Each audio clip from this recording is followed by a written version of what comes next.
Okay, and how do you respond to Ambassador Foley's claim, shared by all the people who signed the memo, that the ban is a betrayal of American values? The ambassador is certainly entitled to his opinion on that. There are many, obviously it's very clear that this policy has many opponents, but fundamentally it's designed to try to keep the United States safe. They told her to bring receipts. She brought rumors, and a 33-year diplomat just handed her the most dignified destruction she's ever seen on Capitol Hill. Hit that subscribe button right now because this one is spreading fast and I don't want you to miss a thing. New videos drop constantly and I don't want you falling behind. I'm Tyra, and today we are watching Ilhan Omar walk into a congressional hearing thinking she was about to make history, and instead she made a fool of herself in front of the entire country. There's an old political proverb that says a fox smells its own hole first, and honey, Ilhan Omar walked into that hearing room smelling like the narrative she was trying to build, not the truth. Here's what you need to understand before we even get into the exchange. This was not a hearing. This was a political ambush. She came in with preloaded quotes, a pre-written story, and a conclusion she'd already decided on before a single question was asked. That is not oversight. That is theater. And the audience she was playing to wasn't Congress. It was Twitter. So who did she pick as her target? Mr. Edward Ramatowski, a man who has served this country through the State Department for over 33 years. Not a political appointee, not a partisan hack, a career professional who has outlasted presidents from both parties. And she thought she could rattle him with secondhand quotes from people who quit? Video. Thank you, Chairwoman. Mr. Ramatowski, you've been with the State Department for 33 years, right? Over 33 years, yes. Oh, wonderful. Has it been typical for more than 100 people to sign dissent memos on a given policy? That would be atypical, I think. Atypical. Has it been typical for policy to drive several SOs to publicly resign in protest? There have been Foreign Service officers who've resigned in the past over various policies. That's true. In June of 2017, between the second and the third version of the Muslim ban, more than 100 diplomats signed a dissent memo that said, quote, banning travelers from these 7 countries calls back to some of the worst times in our history. Former consular officer Christopher Richards, who resigned in protest of the Muslim ban, said in an op-ed that the consular officers were not able to issue waivers on their own, that they had to get approval from the State Department. Would that be you? Do you give that approval? No, that's not correct. The consular officers make the decision on the first 2 prongs of the waiver, national interest and undue hardship, and then the interagency security review provides the guidance on the security prong. So that's not a decision you get to make, no. Or is the White House involved in that decision? Not at all. Okay. Sarah Gartner, another former FSO who resigned in protest over the Muslim ban, told CNN that fellow officers, quote, felt pressure to approve as few folks as possible for the waiver. She also said that the Muslim ban had been, quote, reworked and sanitized by layers of bureaucracy with people distracted by the next terrible thing. It can be easy to forget it's even happening. Well, it looks like Congress hasn't forgotten. And Madam Chair, I have assigned testimony from 4 former FSOs that I would like to enter into record. It's put into the record by unanimous consent. Thank you. Ambassador John Foley, who quit his post as ambassador to Panama in 2018, said he could no longer represent President Trump and still hold true to the value that make this country great. Among the policies he listed was the Muslim ban.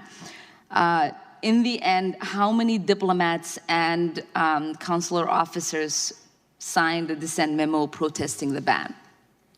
I don't have an exact number for you, Congresswoman. I know that some did. Mm-hmm. Will you be able to get us that number? I can't guess that number, no. How do you respond to his claim that the consular officers have to get clear waivers with your office?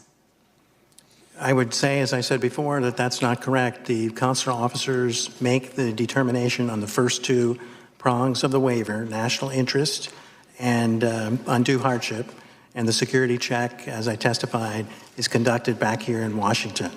Now, if a consular officer is... So you're saying his claim is false? Which claim? That Washington Richards. is making the decisions? Yes. Yes, that's not correct. And how do you respond to Ms. Gartner's claim that the officers are implicitly or explicitly pressured to deny waivers? We are not implicitly or explicitly pressuring anyone to act in any way contrary to the law. Okay. And how do you respond to Ambassador Foley's claim, shared by all the people who signed the memo, that the ban is a betrayal of American values? The ambassador is certainly entitled to his opinion on that. There are many, obviously it's very clear that this policy has many opponents, but fundamentally it's designed to try to keep the United States safe. And to our other two panelists, was Stephen Miller's role in formulating the 3 reiterations of the Muslim ban? What was his role? I'm not aware of any role played by Stephen Miller. And Ms. Newman? I was not at the department in January. I did not start until late February. Okay. And what instructions were DHS and state given from the White House as how to implement the Muslim ban? I wasn't given any instruction from the White House. Again, ma'am, I was not at the department in January 2017. The department was not consulted about the first executive order. Let me tell you what she tried. First, she pulls out Christopher Richards, a former officer who resigned, claiming that waivers couldn't be issued without Washington approval. Ramatowski didn't blink. He looked her dead in the face and said, "No, that's not correct. No drama, no defensiveness, just facts." He corrected a sitting congresswoman on the record using actual process knowledge that her source, who had already left the department, clearly didn't have. She was operating on bad intel, and he knew it. Then comes Sarah Gardner, another resignation story, claiming officers felt pressure to deny waivers. Felt pressure. You know what you call a legal case based on feelings? Inadmissible. And Ramatowski handled it the same way. He didn't get emotional. He responded to emotion with policy. We are not implicitly or explicitly pressuring anyone to act contrary to the law. That's a full stop. That's a statement for the record. That's how professionals talk when they have nothing to hide. But the moment, the absolute moment that made this whole exchange legendary was the final trap. She asks him to respond to the claim that the travel ban is a, quote, betrayal of American values.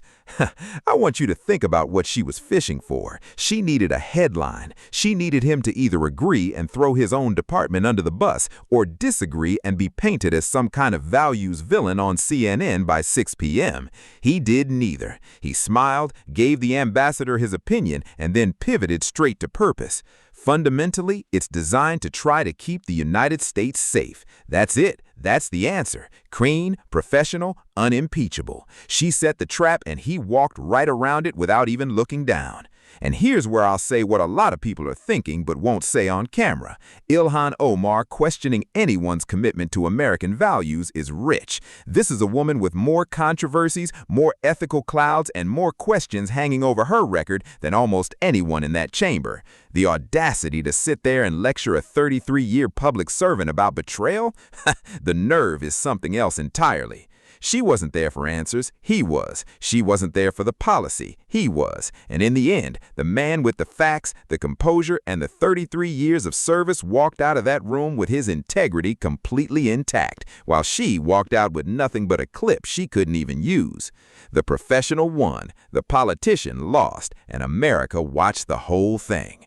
Drop a comment. Do you think career diplomats like Ramatowski deserve more credit for the work they do behind the scenes? I want to know what you think. And if you're new here, subscribe. I cover these moments every single week, and trust me, you do not want to miss what's coming next.